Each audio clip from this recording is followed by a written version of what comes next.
Boa tarde a todos. É tão agradável quando nós encontramos um grupo de pessoas reunidas para conhecer as leis divinas à luz da doutrina espírita.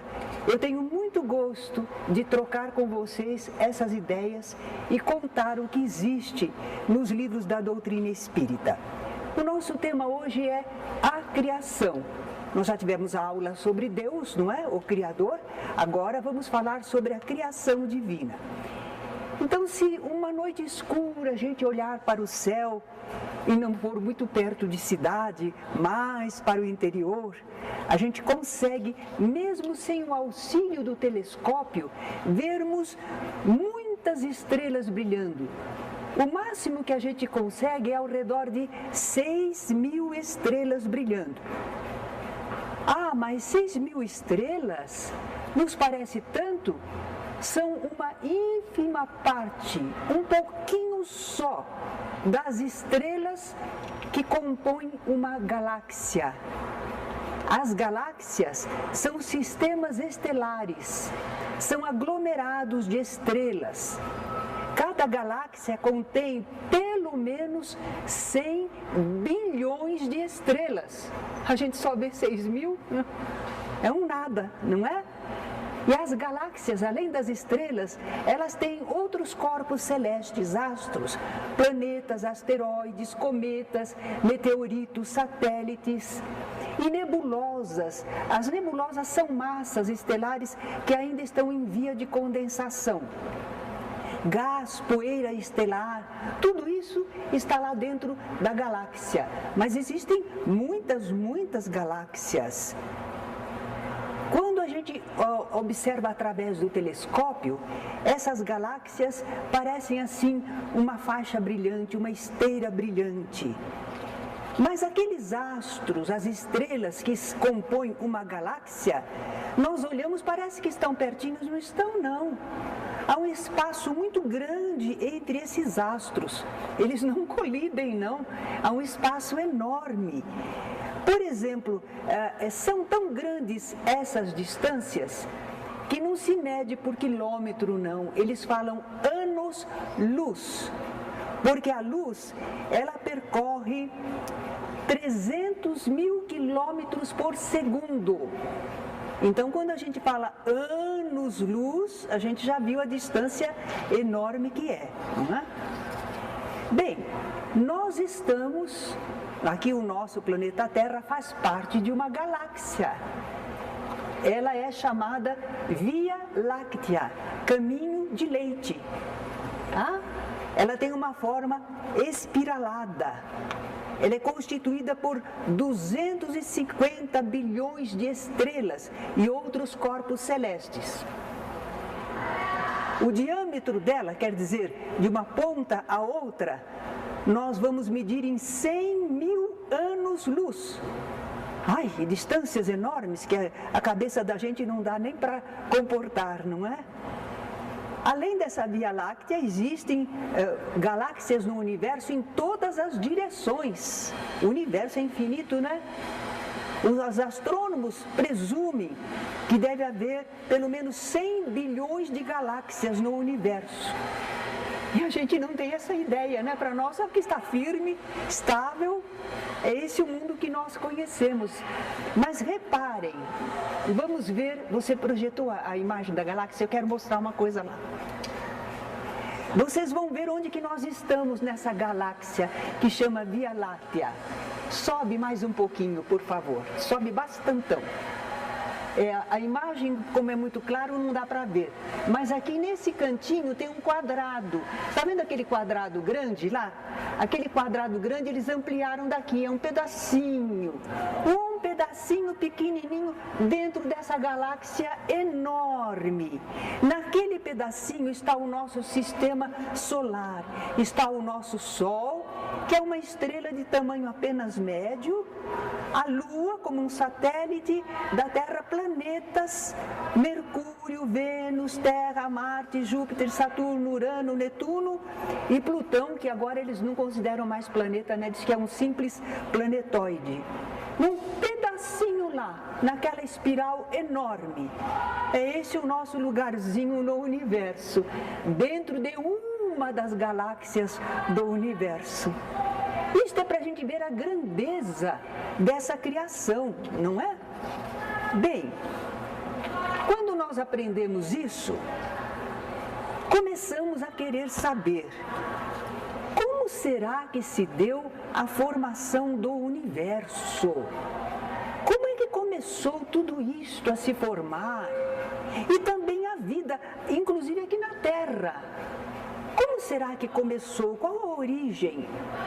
Bom, nós não temos ainda evolução suficiente para saber tudo completamente em todos os pormenores. Não dá. Nós ainda não temos inteligência desenvolvida para nós podermos entender perfeitamente todo o universo. Mas, devagarinho, com a evolução intelectual da humanidade, o progresso da ciência, a tecnologia, nós iremos conhecendo um pouco mais sobre a formação do universo e o surgimento dos seres. E também a gente pode receber revelação espiritual, não é? Por que não? Os Espíritos do Senhor, ao longo dos tempos, sempre fizeram revelações à humanidade. Quem sabe eles farão mais alguma revelação para nós. Então, os mistérios da criação, a grande obra da vontade divina, nós iremos conhecendo um pouco mais. Mas, até agora, o que será que a ciência nos diz? O que é que a ciência fala desse universo? Bom, a ciência, ela é agnóstica. O que significa isso? Ela não leva em consideração a ideia de Deus. Não cogita de Deus. Ela não está contra. Ela simplesmente não cogita de. Ela trabalha com os elementos materiais. A ciência diz que o absoluto é inacessível ao espírito humano. Então não pensemos nisso, vamos estudar o que existe. Não é? Então ela fala em Gênese, origem, mas ela não fala em criação. Porque para falar em criação precisa um criador, Deus, e eles não cogitam de Deus. Está claro até aí? Mas apesar disso, a ciência procura entender o princípio das coisas. Ela realiza estudos, astronomia, é o estudo da constituição dos astros e dos seus movimentos. Existe a geologia. Aqui em nosso grupo, anos atrás, nós tínhamos um companheiro que era geólogo. Ele era apaixonado pelo estudo da Terra, as suas camadas, as fases pelas quais a Terra passou. Geologia. Biologia é quando estuda, então, a origem e evolução de todos os processos vitais dos seres, as leis naturais que a controlam. Antropologia é o estudo do ser humano, do homem e dos agrupamentos humanos. E ainda paleontologia, ela estuda os fósseis. Fósseis são restos, vestígios de vida bem antiga, vida animal, vida vegetal, mas que eles encontram estes restos, estes fósseis. Nós vemos então que são vários tipos de estudo para entender um pouco como é que a Terra se formou, o que é que aconteceu, quando surgiu. E eles usam métodos de pesquisa que também permitem calcular com relativa precisão o tempo de existência de certas coisas e seres. Radioatividade, magnetismo, microquímica, raio-x, ultravioletas, infravermelhos e principalmente se fala muito em testes de carbono 14 e de flúor. Com isso eles medem a idade das coisas que existem, não é? Naturalmente, nós não temos nenhuma preocupação de dar aqui uma aula de ciência. É apenas alguma noção para a gente entender um pouco que a ciência pesquisa e tem algumas informações, não é?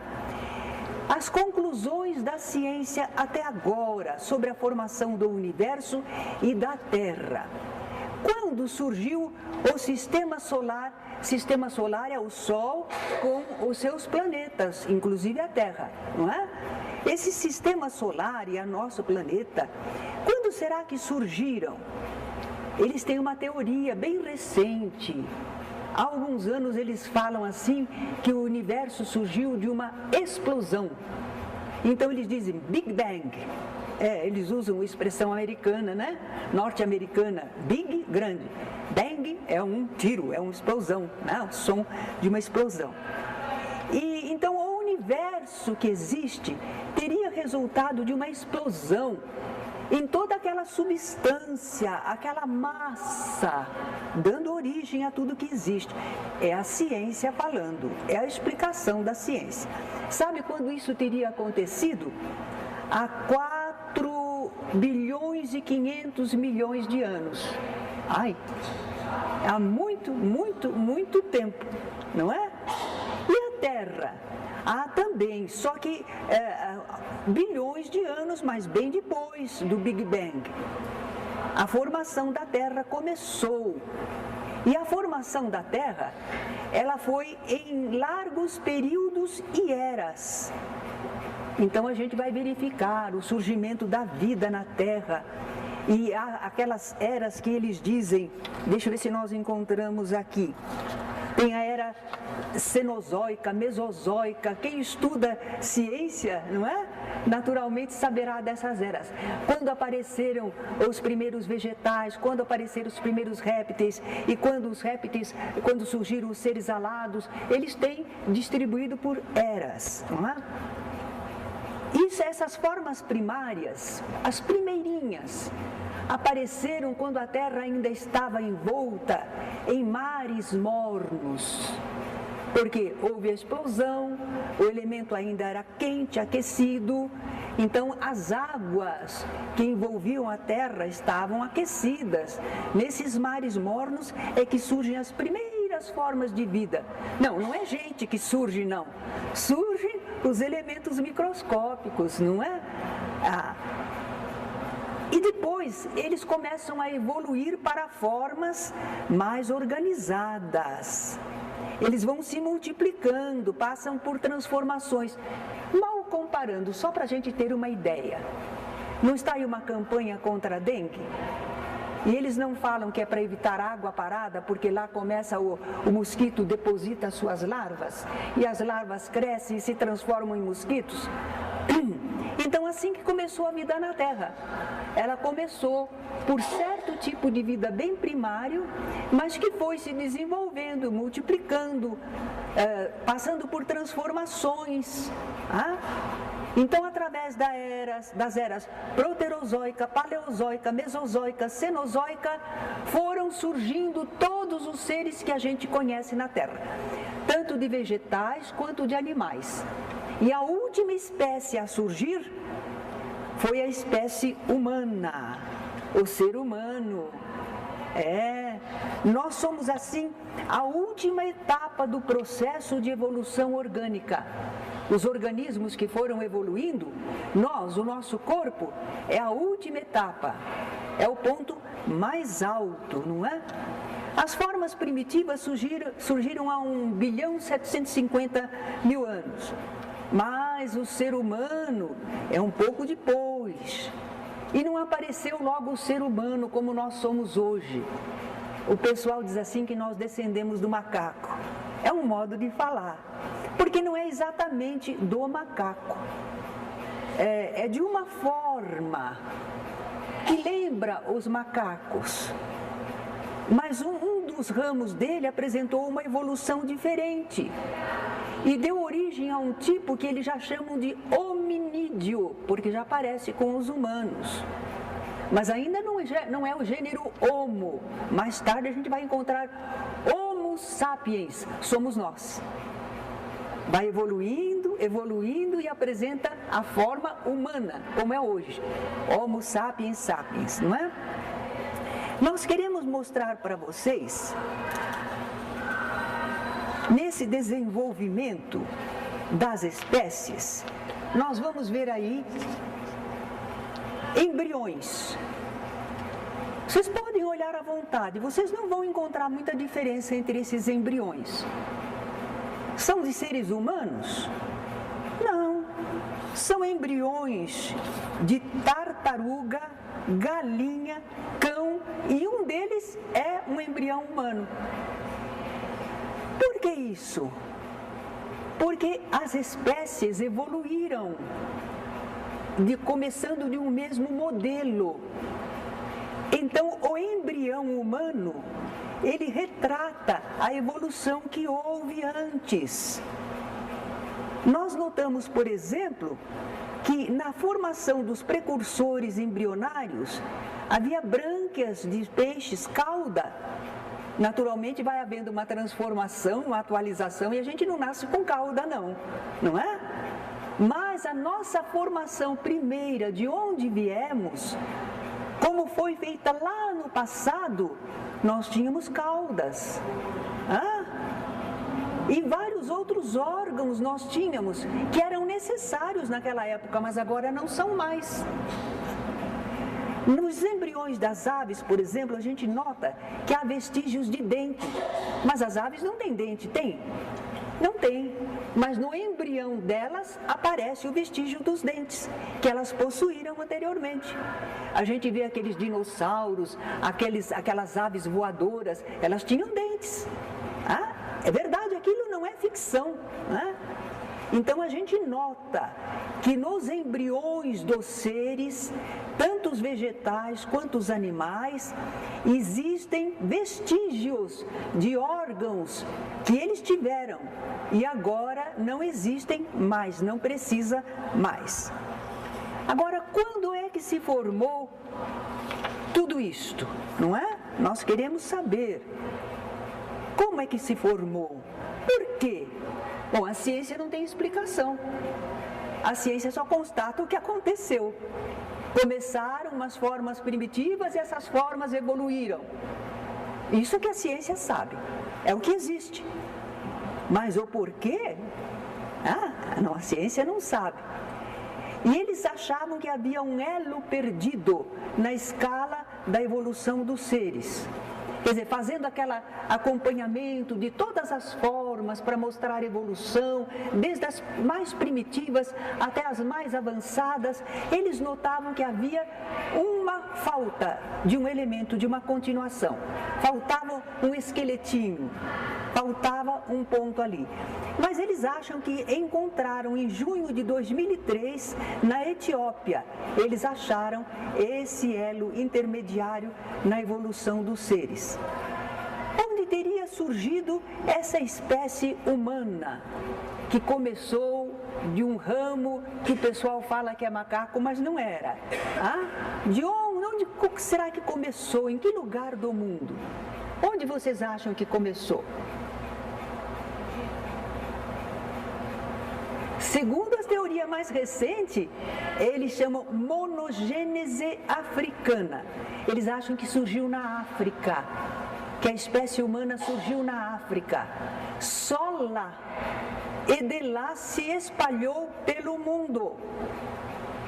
Embora, nós vamos ver daqui a pouco a ideia espírita, as informações dos espíritos, eles dizem que surgiram em vários pontos do globo. Mas a ciência, modernamente, está achando que toda a espécie humana surgiu lá na África e aquele pessoal andou, caminhou para cá, caminhou para lá e povoaram o mundo. Mas que todos viriam dessa espécie, não é? Os primeiros elementos humanos. Agora, talvez vocês estão pensando assim, que então nós somos todos africanos, nós todos temos pele escura, temos o cabelo enroladinho, temos aquele DNA. Não é bem assim. A gente não sabe nem de que cor eles tinham, porque as cores, muitas vezes, de certas formas, dependem do ambiente onde as pessoas se desenvolvem, não é? Em ambientes ensolarados, tem que ter pele mais escura, senão não resiste. E nos países onde o sol é pouco, a pele é clarinha. Então, isso aí não quer dizer nada. Por dentro é a mesma espécie. Não tem diferença nenhuma, não é? Então, a evolução em direção ao ser humano pelas espécies que o precederam foi relativamente rápida. Aquele começo de evolução parecia demorado, mas quando chegou nos hominídeos para chegar ao homem, foi relativamente rápido. Muito mais do que aquela que conduziu ao aparecimento de outras espécies animais. E por isso eles falam que na espécie humana a evolução é quântica, porque é muito rápida.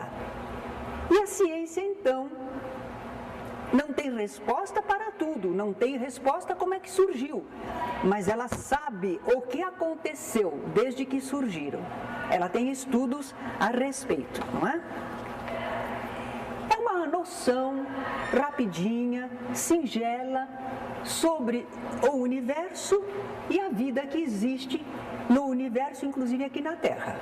Muito bom. Agora vamos ver o que diz o Espiritismo, porque nós aqui estamos aprendendo as ideias espíritas. E o que dizem os espíritos sobre a formação do universo, da Terra, surgimento dos seres? Agora sim, agora nós vamos aprender. Nós aprendemos que há 2 elementos gerais no universo que Deus criou. Deus criou 2 matérias básicas, elementos básicos. Princípio inteligente.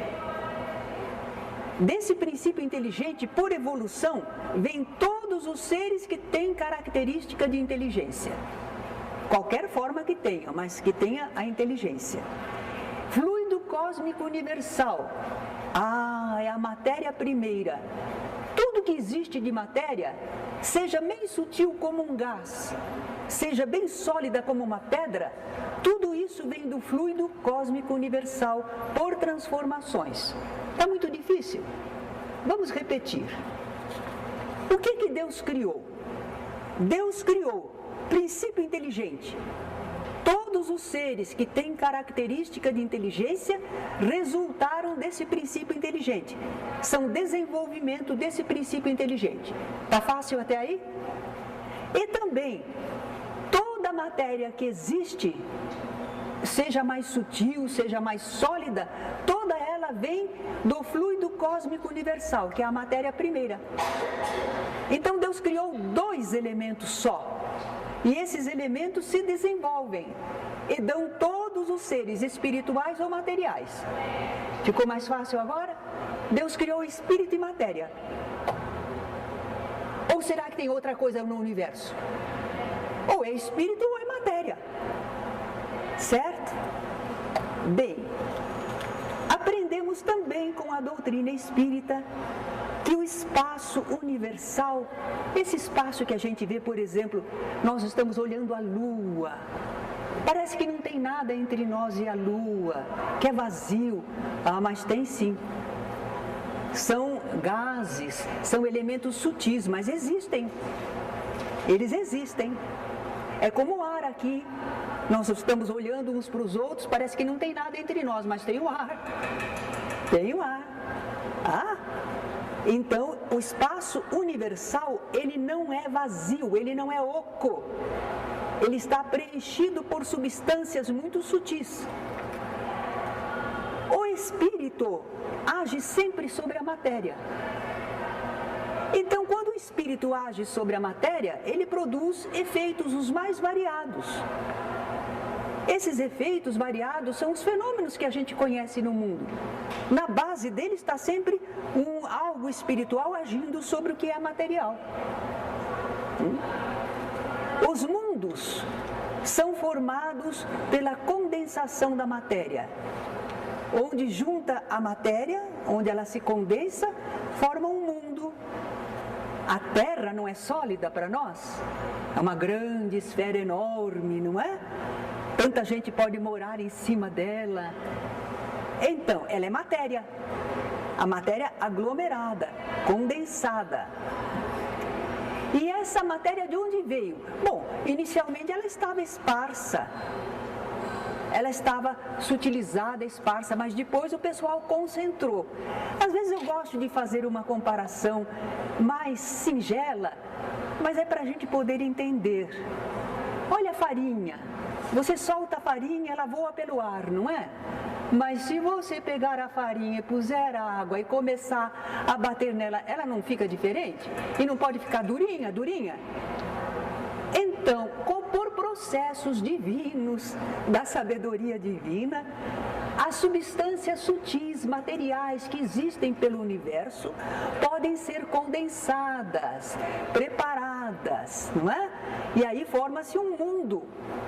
E esse mundo vai durar para sempre. Bom, dura bastante. Mas sabe como é tudo que é matéria? Um dia se desagrega. E quando desagregar, sumiu? Não. Aquela substância vai ser reaproveitada no universo. Então a gente conhece o cientista Lavoisier, que ele disse: na natureza nada se perde, nada se cria, tudo se transforma. Você queima uma madeira, você pensa que aquela parte que queimou sumiu, evaporou. Não, ela se transformou. Mas ela não sumiu. Nada some sem deixar traço, apenas se transforma e é reaproveitado na natureza de novo, né? Assim acontece com os mundos. A matéria dos mundos também pode sofrer essa transformação. E os seres vivos no universo? De onde que eles surgiram? Naquela massa criada por Deus, naquela substância primeira criada por Deus, lá já haviam os germes dos elementos para formar organismos. Eles já estavam lá. Como é? Surgiram do nada? Não. Nada vem do nada. Eles já existiam. Mas eles estavam em estado latente. Latente como? A gente não vê, por exemplo, a crisálida de onde sai a borboleta? A crisálida não parece que está morta? Está morta, parada, para nossos olhos, para nossos sentidos, mas lá tem vida. E aquela vida se desenvolve, rompe a casquinha da crisálida e sai a borboleta. Ah, que grande transformação! Então, estas substâncias espirituais de vida, elas estavam no elemento geral do universo. Deus não precisou vir e colocar, já estava. Quando Ele criou, já estava lá, não é? Agora, quando as situações se tornaram propícias, as condições do meio se tornaram propícias, aí elas se desenvolveram, elas surgiram. Assim não é na Terra? A gente olha a Terra, revolve a Terra, parece que não tem nada. Mas, sei lá, chove um pouquinho, vem o sol, começa a surgir plantinha. De onde que surgiu? Já estava lá. Os germes já estavam lá. As sementinhas já estavam lá. Assim surgiu a vida no universo. Surgiu das substâncias criadas por Deus, onde Ele já havia colocado esses elementos de vida orgânica, não é? E depois que eles surgem, aí eles vão evoluindo, se transformando das formas mais simples para as formas mais complexas. Então o Espiritismo dá uma explicação bastante semelhante à ciência, não é? Só que põe o Criador, Deus, a origem. Então a vida aqui na Terra, na substância de que a Terra se formou, já havia os elementos orgânicos. Quando aquela força natural que os mantinha afastados cessou, então as transformações começaram a ocorrer. E esses elementos se agruparam. E naturalmente eles estão animados espiritualmente. É o espírito agindo sobre a matéria. Se desenvolveram, deram origem aos seres. E os seres foram se diferenciando em espécies.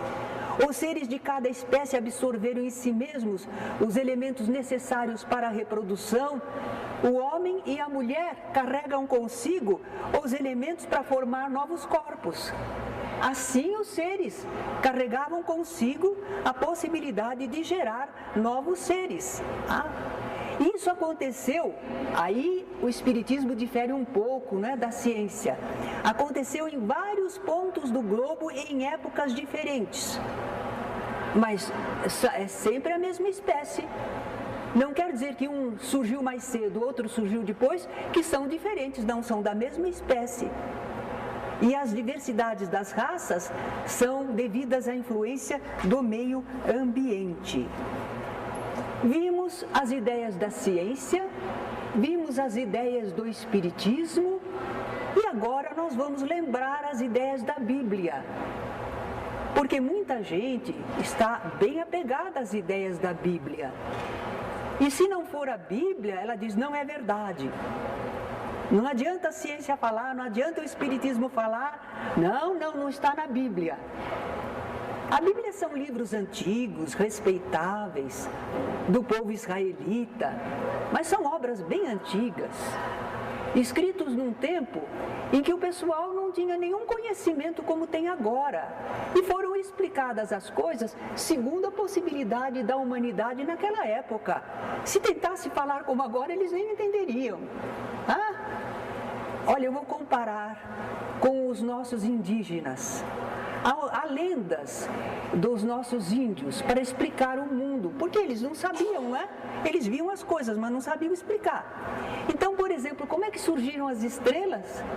Tem uma lenda indígena que diz que a noite era muito escura, então um índio pôs mel na ponta da flecha e grudou muitos vagalumes na ponta da flecha e atirou a flecha para o céu. E eles ficaram brilhando lá no céu. Ele fez isso várias vezes, iluminou o céu. É verdade? Não é. Mas o indígena não sabia como explicar aquelas luzes lá em cima, então ele criou.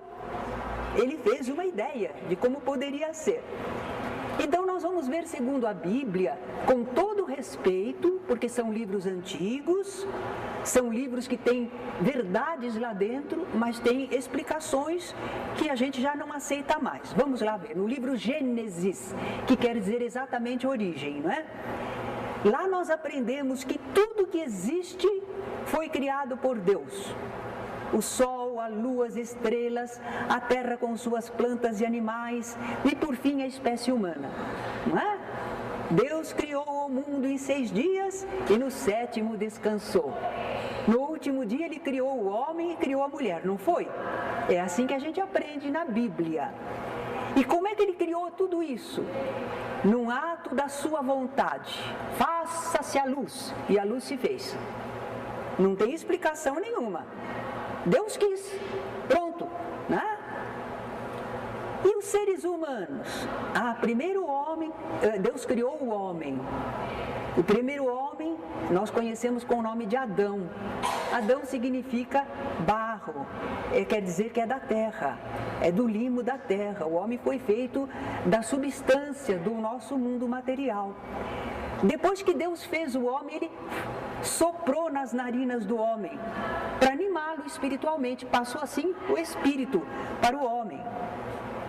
Mas depois o homem era muito sozinho. E aí Deus então fez o Adão dormir, tirou uma costela dele e fez a mulher. Aí ficaram Adão e Eva. E isso teria acontecido 4.000 anos antes de Cristo. De Cristo para cá tem 2.000 anos. Quer dizer que tudo isso teria acontecido há 6.000 anos apenas. A gente já viu que a origem da espécie humana é muito mais antiga, né? Bem, se nós ficarmos ao pé da letra, nós não vamos poder aceitar nos dias de hoje. Mas também a gente não deve rejeitar o ensino bíblico. De pronto, nós podemos pensar que às vezes há um simbolismo lá, não é? Pode haver um simbolismo, então vamos ver. Os 6 dias da criação, será que não são 6 eras, 6 períodos? Porque a ciência não está identificando que houve várias eras. Então uma era, um dia de Deus, não é? O homem foi criado do barro. Ora, o nosso corpo realmente só contém substâncias aqui da matéria do nosso mundo. São elementos especiais, mas são daqui da terra mesmo. Nosso corpo é formado da terra e quando morre, ele é absorvido pela terra. Direitinho. Então tá certo, o homem foi criado da terra. Só que não foi criado assim, feito um bonequinho, né? Modelado um bonequinho, não foi assim. Nós já vimos que foi através da evolução, do desenvolvimento de espécies pequeninas, microscópicas, até agregar substância, reproduzir e tudo mais. A costela, por que eles dizem que a mulher foi criada de uma costela de Adão? Muitas vezes eles se apegam a isso para dizer que a mulher é inferior. Porque o homem, Deus o criou pessoalmente, mas a mulher foi só uma costela de Adão. São ideias antigas, não é? Mas qual seria o simbolismo? Seria para dizer ao homem, ao ser humano, porque o homem sempre foi muito dominador, não foi? Põe a mulher em segundo plano. Mas com essa ideia de Adão e Eva, Eva é da mesma natureza que o homem. É a própria substância do homem, é igual, não tem diferença. O homem deveria tratar a mulher como sua igual e não como subalterna, não é? Talvez seja essa a ideia. Se nós não aceitarmos simbolismos na Bíblia, quisermos ficar ao pé da letra, nós não vamos conseguir explicar algumas coisas. Adão e Eva tiveram 2 filhos. Mais tarde eles tiveram outro, mas de princípio eles tiveram Caim e Abel, não foi? Caim ficou com inveja de Abel e matou Abel. Aí ele foi expulso do Éden. E ele tinha medo de ser morto por onde ele fosse. Por quem? Se não tinha mais ninguém. Só tinha Adão e Eva que ficaram no Éden. Caim matou Abel e foi expulso do Éden. Ele saiu do Éden, quem que ia matá-lo? Tinha mais alguém? Como é que ele tinha medo de ser morto? Não é curioso isso? Agora, lá fora do Éden, ele veio a se casar com quem? Não tinha mais ninguém. E ele estava construindo uma cidade. Uma cidade para ser habitada por quem? Agora, se a gente começar a pensar que é um simbolismo de um povo, de uma raça, é uma ideia parcial, como começou esse povo, mas quando o Caim saiu daquele lugar tão aprazível que eles consideravam um Éden, quando ele saiu de lá, havia outras pessoas em outros lugares. E ele poderia ser morto. Mas lá ele conseguiu companheira para casar. E como havia muitas pessoas mais, de repente ele era empreendedor, estava construindo uma cidade. Certo? Mas se ficar em Adão e Eva, Caim e Abel, não tem explicação. Não tem explicação. Também lá no Velho Testamento, na Bíblia, a gente aprende que houve um dilúvio, que eles disseram que era universal, quer dizer, no mundo todo. Um dilúvio que teria recoberto todas as montanhas da terra em 40 dias. Choveu 40 dias, 40 noites. Mas sabem, houve gente que foi muito cuidadosa e foi verificar quanta água seria preciso para cobrir as montanhas mais altas daquela região. Eles têm montes altíssimos por lá, mais de 7.000 metros. Nas regiões do mundo em que mais chove, não chega a chover 5 metros por ano. É o máximo, quando tem 5 metros, nossa, está inundando tudo.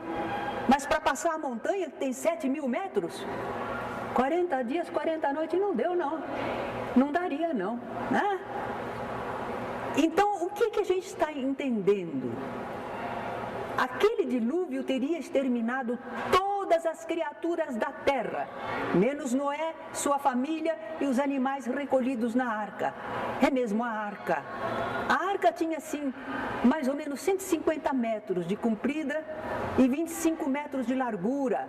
Alguns dizem que ela tinha 3 andares. Tudo bem, mas nela estariam todos os répteis, as aves, tudo que se arrasta sobre a terra.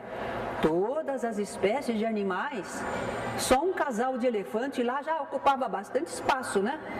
hipopótamo, rinoceronte. Já pensaram? E a comida para eles? Elefante come 150 quilos por dia. Como é que podia ficar 40 dias e 40 noites naquela arca? A história não está bem contada. São histórias antigas, podem ter até um fundo de verdade, mas está alterado, não é? Noé e a sua família e aqueles animais, eles viriam a constituir toda a biodiversidade atual. Sim, porque a terra ficou toda inundada, não tinha mais ninguém. Quando eles saíram da arca, eles começaram a repovoar. Mas sabem quantas espécies animais existem sobre a terra? 2 milhões de espécies, não de animais. Algumas espécies estão até em extinção, não é? E insetos, sabe quantos insetos tem no nosso mundo? 1 milhão de espécies conhecidas. Cada espécie tem milhões de seres. É só pensar nas moscas, é só pensar nos pernilongos. Então vocês veem que biodiversidade enorme. Será que em pouco tempo, saindo daquela arca, já geraram tudo isso? Diz que Noé e sua família repovoaram a terra. Mas isso a gente não aprendeu lá, segundo a Bíblia, são 4.000 anos, mais 2.000 anos de Jesus até aqui, há 6.000 anos. Mas os chineses já existem há 30.000 anos. Como é que a Bíblia diz que só 6.000 anos a espécie humana?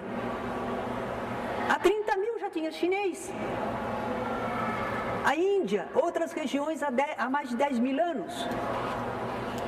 Então a gente está percebendo o quê? A explicação melhor é essa.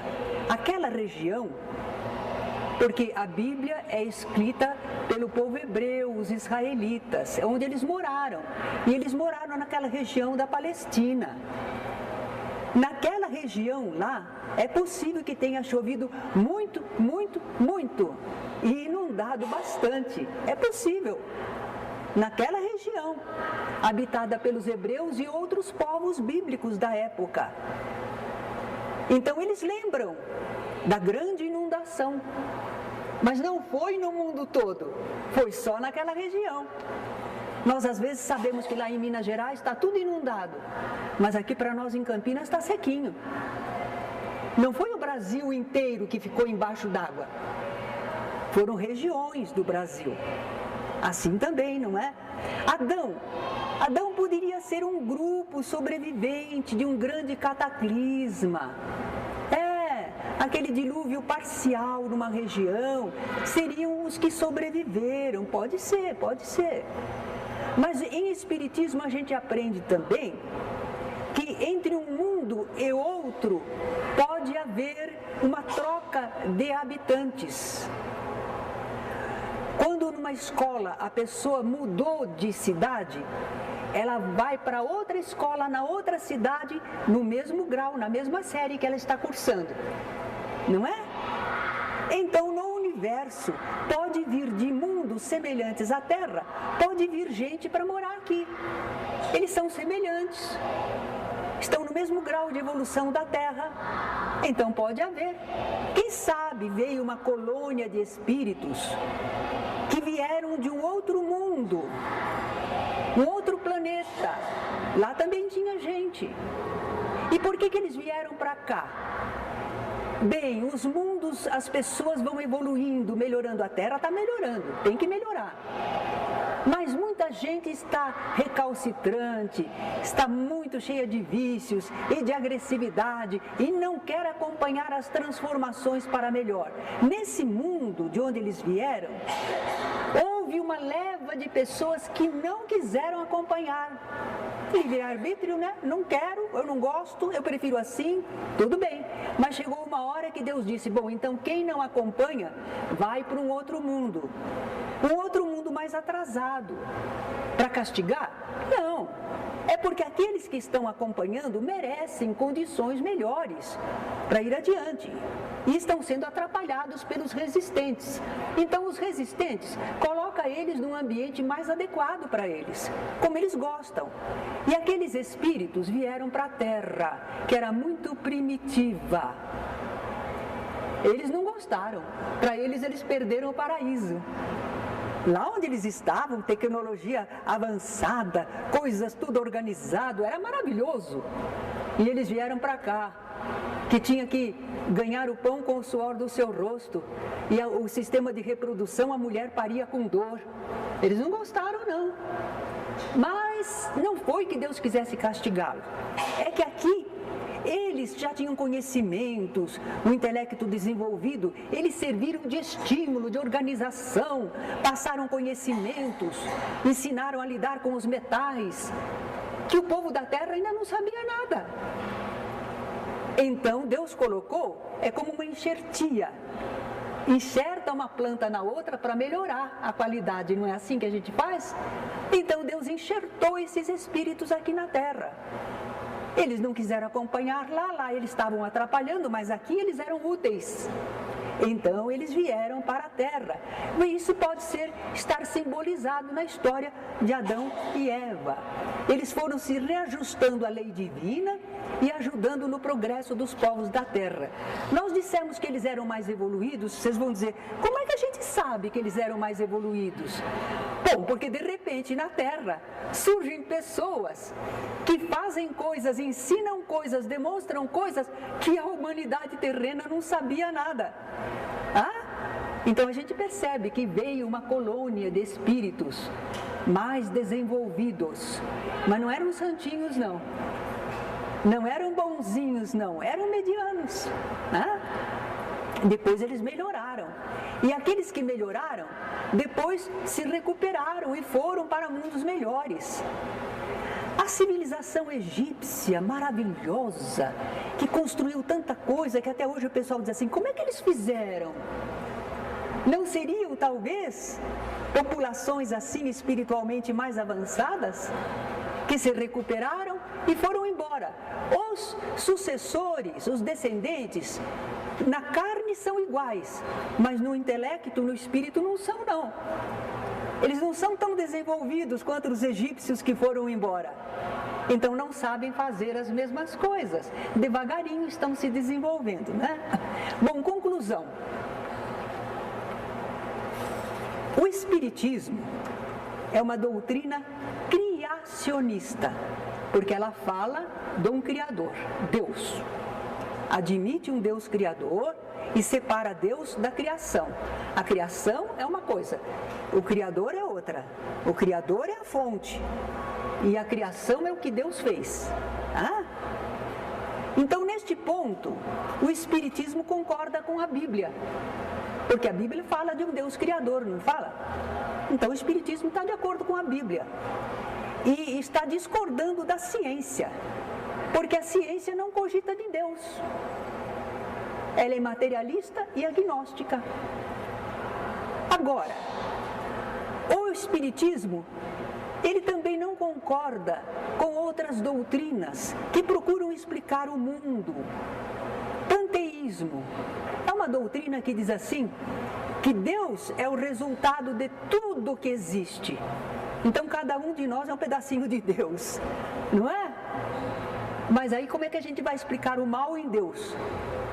Já não dá. É uma doutrina falsa. O pessoal tentou explicar, mas não está correto. O Espiritismo não é panteísta, não.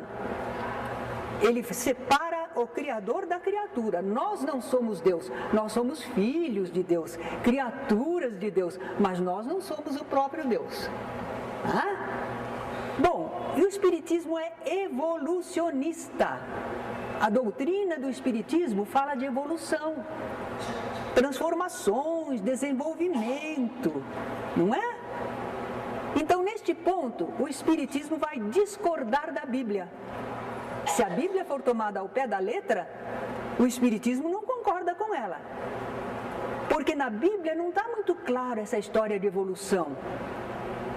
E o Espiritismo afirma que a criação divina é por evolução, por desenvolvimento que deu origem a tudo quanto existe, não é? E nesse ponto, se ele é evolucionista, o Espiritismo concorda com a ciência. Concorda, mas apenas em parte. Por quê? Porque a ciência só fala da evolução nos corpos. Ela mostra a evolução nos seres corpóreos. E o Espiritismo fala, não só os corpos se modificam, os espíritos se transformam, se aperfeiçoam, se desenvolvem. Então não é bem igual à ciência. Evolucionista sim, mas não só para o corpo, para o espírito também. Esses primeiros tempos, os cientistas podem nos dizer das formas animais, aqueles seres que eram semelhantes ao macaco, mas não especialmente macacos, como é que eles tinham o corpo, como eles se prendiam pela cauda nas árvores, porque alguns desses animais desceram e começaram a viver em terra, então não precisavam mais da cauda. Assim como, por exemplo, eles dizem que com o tempo, provavelmente a espécie humana não terá dentes, porque ela não vai depender desse tipo de alimentação. Então, estas transformações, a ciência é que vai nos dizer o que aconteceu. O Espiritismo não entra no estudo científico dos grupos humanos, do ser humano, porque é um estudo específico que o homem pode fazer. O Espiritismo são informações espirituais do porquê e para quê do universo que a ciência não pode explicar, certo? Então, uma vez que o desenvolvimento dos corpos, dos animais, dos seres humanos, a ciência tem como explicar todas as transformações, nós não entramos nesse campo. Não compete ao Espiritismo fazer o estudo da biologia, da antropologia, certo? Nós queríamos passar para vocês essas ideias que a doutrina espírita tem sobre a criação. Espero não ter confundido muito a cabecinha de vocês, mesmo porque isto é um começo de aprendizado. Vocês ainda vão ler muitos livros espíritas e vão consolidando as ideias. Nesta aula, nós temos aí a indicação do livro espírita, do livro dos Espíritos e outros em que vocês podem ler a respeito de Deus e a criação. A gente via o mundo de uma certa forma e agora a gente está abrindo os olhos e começando a entender de outra. E isto nos faz mais adaptados ao mundo atual. Porque no mundo atual, diante aqueles comentários, diante daqueles documentários que aparecem na televisão, se nós não tivermos um pouco desse conhecimento do Espiritismo que abre o nosso entendimento, nós ficaríamos defasados. Nós nem aceitaríamos as ideias da ciência, nós teríamos medo de aceitar as ideias da ciência, porque nós diríamos: está me afastando de Deus. Eu tenho medo de estar em pecado, acreditando nessa coisa que os homens estão falando. O Espiritismo, vindo nesta época, ele nos permite conciliar o conhecimento da ciência com o conhecimento espiritual. A gente não está rejeitando Deus, nós não estamos contra Deus e não estamos contra a ciência, mas uma coisa completa a outra e esclarece melhor. Obrigada, então. Quem gostar de conversar, estaremos depois à disposição.